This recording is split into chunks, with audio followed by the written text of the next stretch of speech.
Bonjour et bienvenue dans Par Intermittence, le podcast de Tali Santé, le service de prévention et santé au travail qui s'occupe notamment des intermittents et intermittentes du spectacle.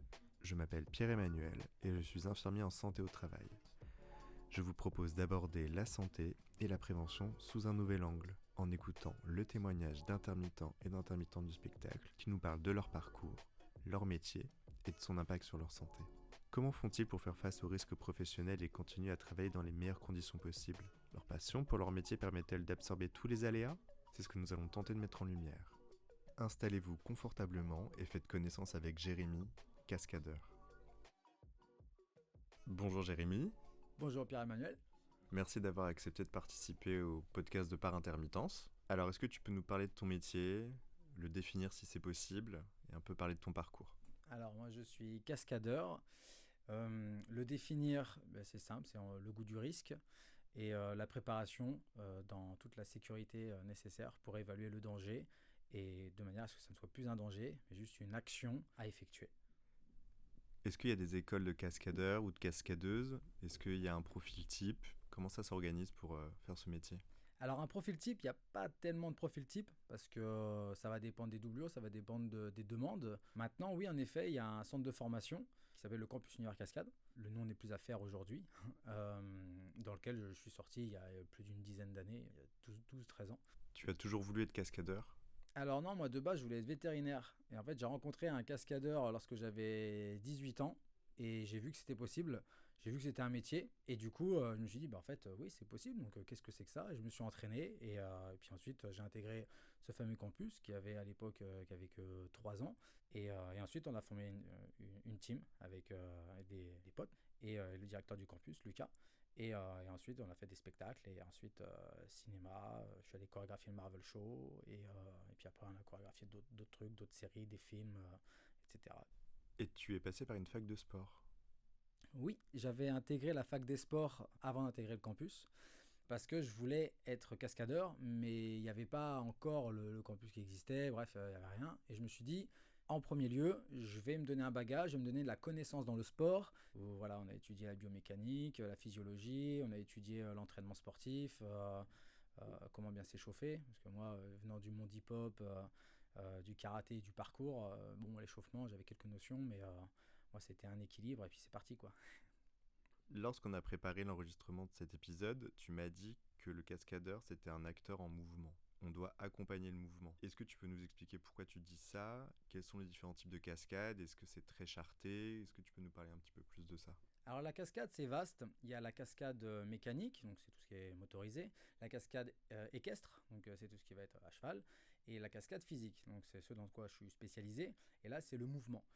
Le mouvement, c'est vaste. Ça peut aller du combat. Le combat, déjà, c'est vaste. Ça va être quel style de combat ? Plus martial, plus boxe, plus street, etc. Après, le mouvement, c'est aussi le parcours. C'est les acrobaties, c'est la chute de hauteur, le plongeon de haut vol, c'est les percussions véhicules, le câblage, comment tu te sens dans les airs, le feu.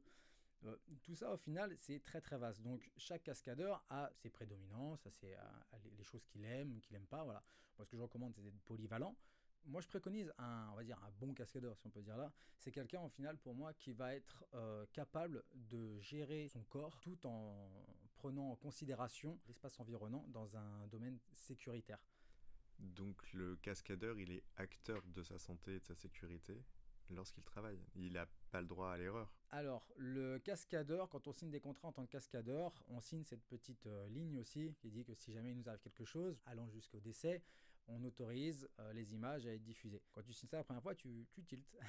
Maintenant, il y a toute une équipe. Un cascadeur n'est pas cascadeur tout seul. On est cascadeur au sein d'une équipe.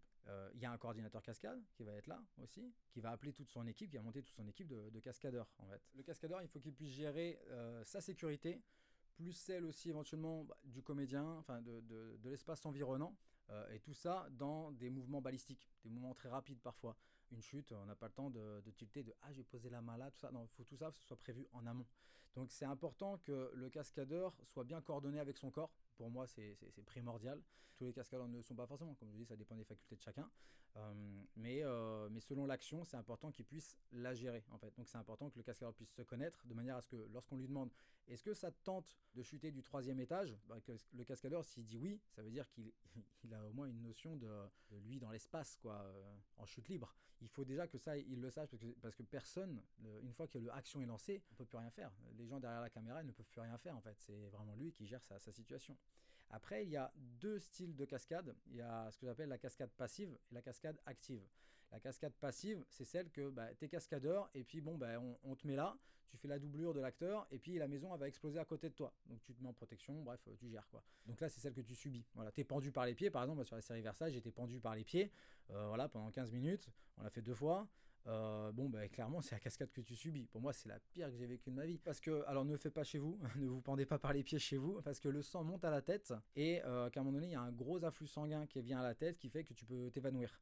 Et moi, j'étais arrivé à la limite de ça. Bien sûr, tu contrôles avec la respiration, tu contrôles tes battements de cœur. On est plus sur un système, on va dire, comme à l'apnée. Quelqu'un qui ne se contrôle pas, il va s'emballer. Et quand son cœur s'emballe, il va se remballer encore plus parce qu'il dira je vais mourir. Et puis ça y est, c'est la crise en angoisse, crise d'angoisse. Voilà. Et du coup, c'est important de se contrôler et donc de connaître son cœur, d'entendre ses battements de cœur, par exemple, et de ne pas stresser par rapport à ça. En fait. Donc, d'où l'intérêt de l'entraînement sportif. Et l'autre type de cascade, les cascades actives. Et les cascades actives, c'est celles où le cascadeur, clairement, est actif dans sa cascade. C'est-à-dire qu'il y a une chute de hauteur à faire, clairement, c'est lui qui saute, c'est lui qui gère son corps dans l'espace et c'est lui qui ratterrit. Voilà, il y a une percussion véhicule, c'est lui qui va sauter au moment que la voiture arrive, c'est lui qui va ratterrir, même si c'est la cascade la plus incertaine. Mais voilà, ce sont des gens qui sont calés, que ce soit un cascadeur dans la voiture et un cascadeur qui se fait percuter. Les deux, ils sont conscients qu'il y a ce danger, qu'il y a ce risque, et celui qui va être dans les airs, il gère quand même son corps dans les airs.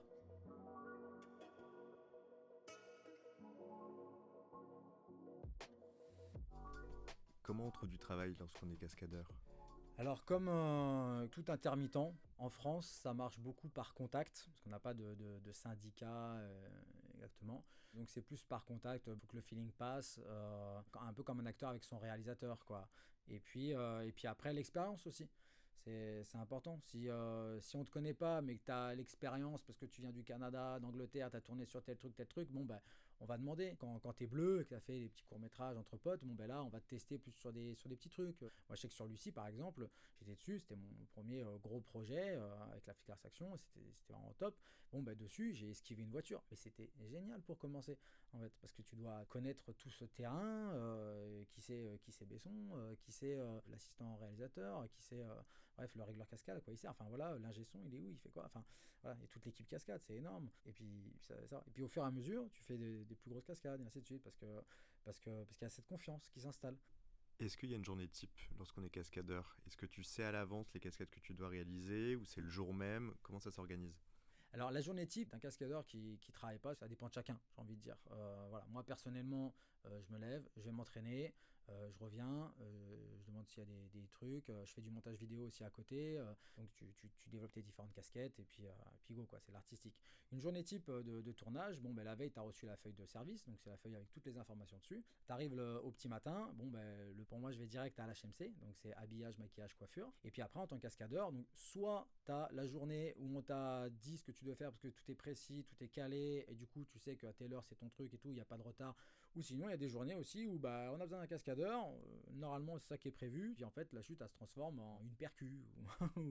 Voilà, il y a des trucs parfois tu sais pas pourquoi tu viens en fait, et tu dois savoir t'adapter parce que le réalisateur au dernier moment il sait qu'il a une équipe cascade qui est là, il se dit putain il y a une émeute, là il y a un escalier, j'avais pas vu ça mais il pourrait pas faire une chute dans l'escalier? Ouais mais si on peut. Ah putain tu t'en veux pas 3 qui chutent en même temps, tu vois?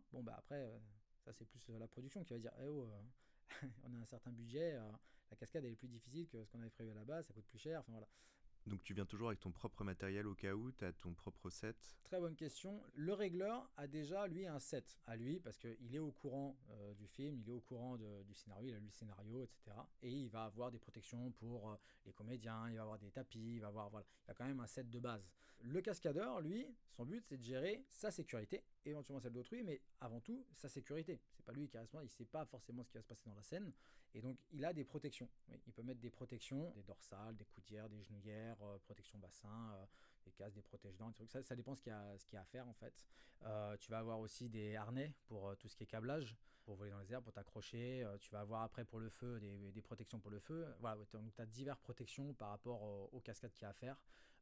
Et je souligne même un trait, c'est que généralement, nous les mecs, voilà, on a des grosses vestes et tout pour faire le bad guy, mais les meufs, généralement, elles vont avoir genre une tenue de soirée. Et là, tu te dis, quand la meuf, elle a un dos nu, en robe de soirée, qu'elle doit faire une chute d'escalier, tu vois, par exemple, je dis, ok, elles ont leurs petits trucs, leurs petits tips, tu vois, les petites protections en gel, tout ça, qu'elles cachent avec des chaussettes en couleur chair, là, tout ça. Et tout ça, c'est des petits tips qui marchent très très bien. Et je dis bravo à elles, parce qu'au final, t'as l'impression qu'elles ont rien, et elles arrivent encore mieux à dissimuler que nous, les gars, quoi.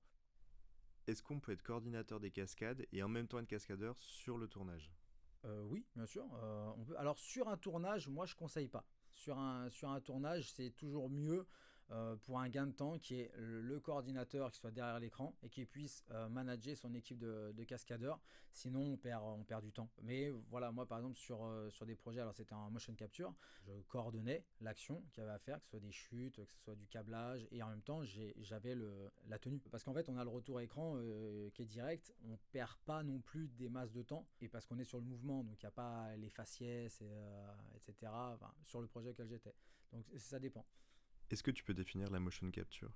Alors la motion capture, on a tous vu les films comme Avatar, mais voilà, tout ça c'est la motion capture, c'est la combinaison avec des marqueurs dessus qui sont captés par des caméras infrarouges dans un studio, et du coup on retranscrit tout le mouvement, c'est-à-dire que le mouvement devient une onde de manière à être retranscrit en mode bonhomme en bâton comme on a déjà vu sur le PC, et eux après ils vont pouvoir mettre les avatars dessus. Donc voilà, et c'est comme ça qu'on tourne les jeux vidéo, des films d'animation.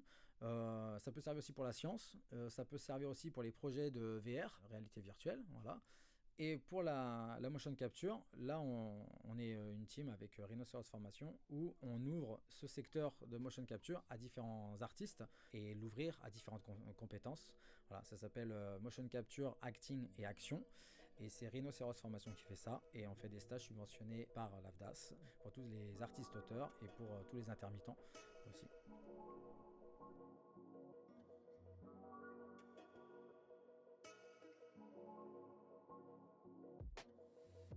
Est-ce que tu as déjà refusé de faire une cascade? Oui, il y en a une que j'ai refusé de faire parce que les conditions n'étaient pas adéquates. Et, enfin, bref, j'explique l'histoire. On s'en va avec mon ami Hugo sur un projet de film en Égypte. Et pour vous dire, en fait, on arrivait sur set à 17h30 et puis on repartait du set, il était 10h du mat. Et ça pendant 10 jours. Et en fait, ce jour-là, les gars venaient de faire la journée dans le désert. C'était déjà rincé, quoi. Ils enchaînaient avec la journée de 17h, juste normalement, elle devait se terminer à 5h du mat. Et en fait, donc nous, on devait élaborer les chorégraphies de combat. Voilà, Hugo, il réglait, moi, je chorégraphiais. Voilà, on travaillait vraiment en binôme. Et en fait, à un moment donné, il y a une cascade que Hugo propose de sauter du premier étage, atterrir dans les escaliers. Et en fait, quand arrive le moment où on commence les combats, il est 10h du mat quand même. Et nous, on s'est dit, non mais les gars, c'est bien beau, mais nous, ça fait longtemps qu'on est là, on attend, on y va, quoi. Et puis le réal qui gueulait sur tout le monde, ça mettait une mauvaise ambiance, ils étaient fatigués, les gars. Et en fait, bah, à un moment donné, tu veux bien être gentil, sympa, mais à un moment donné, quand le réal dit, allez, c'est le moment à l'action, quoi, je dis, mais là, il veut qu'on fasse la chute, là. Mais il est 10h du mat, on est là depuis 18h. Moi, je suis rincé et j'ai pas envie. Il gueule sur tout le monde depuis tout à l'heure, j'ai juste pas envie. Et je regrette pas, parce que je vous avoue que le lendemain, je culpabilisais en mode, putain, quand même, j'ai raté un truc.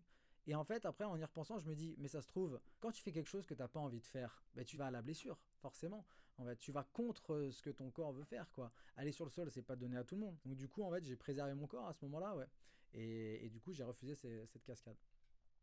Tu parlais de nutrition tout à l'heure. Est-ce qu'il y a une hygiène de vie particulière à adopter lorsqu'on est cascadeur? Alors, il n'y a pas une hygiène de vie, c'est chacun a son hygiène de vie. Maintenant, moi, ce que je conseille, j'assimile ça à du sport de haut niveau. C'est-à-dire quelqu'un, tu vois, on va s'entraîner quasi tous les jours. Je pense que la nutrition, c'est la base du bon sportif. Et donc, bah oui, tu vois, moi par exemple, il y a un truc qui m'a fait énormément de bien, c'est éviter de manger de la viande tous les jours, par exemple. Tout ce qui est produits laitiers, j'ai rayé de ma carte, parce que ça consomme de l'énergie vraiment de fou. En fait, et vraiment privilégier, bah, c'est bête, hein, mais c'est la base, fruits et légumes.